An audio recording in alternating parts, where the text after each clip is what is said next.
وما لأحد عنده من نعمة تجزى إلا ابتغاء وجه ربه الأعلى ولسوف يرضى۔ محترم سامعین، اس آیت کریمہ میں ان لوگوں کے متعلق ذکر کیا جا رہا ہے کہ جو اللہ کے حضور اپنے مال کی پاکی کے لیے زکوٰۃ کی ادائیگی کرتے ہیں۔ اس سے پہلے کے سیاق میں اس صورت کے اندر اس سے پہلے کے سیاق میں جہنمیوں کا تذکرہ ہے، لیکن اللہ رب العالمین نے اس کے آگے ارشاد فرمایا کہ وَسَيُجَنَّبُهَا الْأَتْقَى، عنقریب وہ لوگ بچا لیے جائیں گے جو اللہ رب العالمین سے ڈرنے والے ہوں گے، یعنی جن کے دلوں میں اللہ رب العالمین کا ڈر اور خوف ہوگا وہ جہنم کے عذاب سے وہ بچا لیے جائیں گے۔ اب کون لوگ ہیں جو جن کی حسن عمل کی بنیاد پر وہ جہنم سے بچا لیے جائیں گے؟ الذی یؤتی مالہ یتزکا، اس میں ایک شخص ہوگا جو اپنے مال کی زکوٰۃ کی ادائیگی کرتا ہو۔ الذی یؤتی مالہ یتزکا وما لأحد عنده من نعمت تجزا، کسی کا اس پر کوئی احسان نہیں کہ جس کا بدلہ دیا جا رہا ہو، یعنی بدلہ اتارنے کے لیے خرچ نہ کرتا ہو، بلکہ آگے اللہ رب العالمین نے فرمایا کہ الا ابتغاء وجہ ربہ الاعلی، وہ اپنے پروردگار کو خوش کرنے کے لیے، اپنے خالق و مالک کو راضی کرنے کے لیے وہ اپنے مال کی زکوٰۃ کی ادائیگی کرتا ہو۔ یہ نہیں کہ ہم اورات جو زکوٰۃ نکالتے ہیں ہمارے ذہنوں میں یہ ہوتا ہے کہ ہم جو زکوٰۃ کے جو مصارف ہیں، جو فقراء و مساکین ہیں، ہم ان کو جو زکوٰۃ دیتے ہیں تو یہ سمجھتے ہیں کہ ہم بہت بڑا احسان کر دیے ہیں۔ یہ احسان نہیں ہے، بلکہ ہم اپنے مال کی پاکی حاصل کر رہے ہیں اور اللہ رب العالمین کی قربت حاصل کر رہے ہیں۔ تو الا ابتغاء وجہ رب العالی،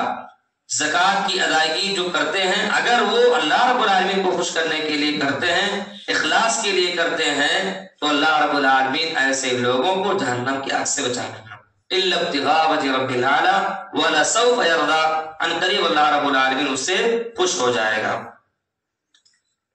اسی طریقے سے ہم سمجھ لیں کہ کن چیزوں میں زکوٰۃ واجب ہے۔ سونا چاندی اور نقدی روپیہ پیسہ۔ سونا چاندی میں جو شریعت نے جو نصاب متعین کیا ہے اور جو نصاب متعین کر دیا، اس نصاب متعین جو کیا ان تک پہنچنے کے بعد ہمارے اوپر زکوٰۃ واجب ہو جاتی ہے۔ سونا اور چاندی پر یہ زکوٰۃ فرض ہے، لیکن اس کی مقررہ جو مقدار ہے، جو نصاب ہے، وہ ہماری شریعت نے کہا کہ سونا اگر 85 گرام ہے یا اس سے زیادہ ہے تو ہمارے اوپر زکوٰۃ واجب ہے۔ اسی طریقے سے اگر چاندی ہے تو 595 گرام یا اس سے زیادہ ہے تب ہمارے اوپر زکوٰۃ واجب ہے، لیکن شرط یہ ہے کہ یہ جو سونا یہ چاندی ہے اس پر سال گزر چکا ہو، 1 سال کا ہونا شرط ہے۔ اگر آپ کے پاس سونا 85 گرام ہے، چاندی آپ کے پاس 595 گرام ہے، لیکن یہ سال تک نہیں پہنچا ہے تو آپ کے اوپر زکوٰۃ واجب نہیں ہے۔ یہ مقررہ جو مقدار ہے، جو نصاب ہے، اس پر سال کا ہونا شرط ہے، تب ہمارے اوپر زکوٰۃ واجب ہوگا۔ اب ہم زکوٰۃ کو کس طریقے سے نکالیں؟ اس کے لیے شرط یہ ہے کہ سونے چاندی کی زکوٰۃ نکالنے کا طریقہ یہ ہے کہ سب سے پہلے ہم اس کا وزن دیکھ لیں، اس کا ویٹ دیکھ لیں، پھر مارکیٹ کے موجودہ ریٹ کے مطابق اس وزن کی قیمت متعین کر لیں، اس کے بعد اس میں سے 2.5% یا 40واں حصہ آپ زکوٰۃ نکالیں، تو یہ سونے چاندی کا ہوگا۔ اب دوسرا مسئلہ یہ ہے کہ پیسے کا زکوٰۃ ہم کس طریقے سے نکالیں، تو اس میں علماء کے درمیان اختلافات ہو رہے ہیں اور سارے اختلاف ہیں۔ بعض نے کہا ہے کہ چاندی سونے کی جو قیمت ہے اس قیمت کو دیکھتے ہوئے اس قیمت کے حساب سے آپ کے پاس جتنا روپیہ آتا ہو تو اس میں سے آپ 2.5% نکال لیں۔ بعض نے کہا ہے کہ کیونکہ سونے کی جو قیمت ہوتی ہے تو اس میں پیسہ زیادہ ہو جاتا ہے تو عام طور سے اتنا ہو نہیں پاتا ہے، اس لیے چاندی احتیاطاً لوگوں نے چاندی کا اعتبار کیا ہے کہ چاندی کی جو موجودہ قیمت ہوتی ہے اس حساب سے اگر ہمارے پاس 35,000 40,000 50,000 روپے ہمارے پاس ہے اور وہ ایک سال بھر وہ پیسہ رکھا ہوا ہو تو اس پر ہمارے اوپر زکات واجب ہو جاتی ہے۔ یہ زیادہ راجح اور بہتر ہے کہ ہم چاندی کی قیمت کی رعایت کرتے ہوئے اسی حساب سے ہمارے پاس جو مقررہ جو مجموعی قیمت ہوتی ہے اس حساب سے ہم اندازہ کرتے ہوئے 40,000 45,000 یا 50,000 کے درمیان اگر آپ کے پاس پیسہ ہے اور یہ سال پر رکھا ہوا ہے تو ہمارے اوپر زکات واجب ہو جاتی ہے۔ اسی طریقے سے وہ اشیاء وہ چیز ہیں جو ہماری ضرورت کی ہیں، جیسے موٹر سائیکل ہے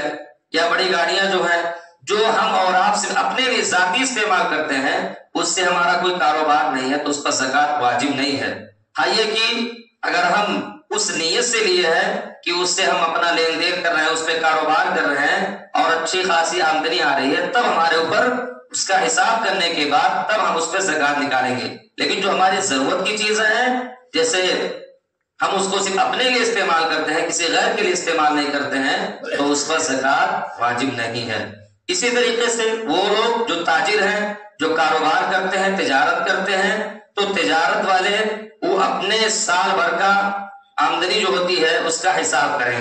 حساب کرنے کے بعد اب آپ کے پاس کتنا بیلنس ہے اس کی بھی رعایت کریں، پھر اس کے بعد ہمیں کتنا مارکیٹ میں کتنا روپیہ دینا ہے، کیا پورا لین دین کے سارے حساب کرنے کے بعد جو نفع جو فائدہ آپ کے پاس ہو رہا ہو اس میں سے آپ 2.5% نکال دیں۔ یہ مختصر طریقہ ہے زکات کے نکالنے کا، اور زکات کی ادائیگی میں ہم ذرہ برابر بھی کسی طرح کی کوئی غفلت اور کوتاہی نہ کریں۔ اللہ رب العالمین ہم سب کو حسن عمل کی توفیق بخشے اور شریعت مطہرہ کے مطابق زکات کی ادائیگی کرنے کی توفیق عنایت فرمائے۔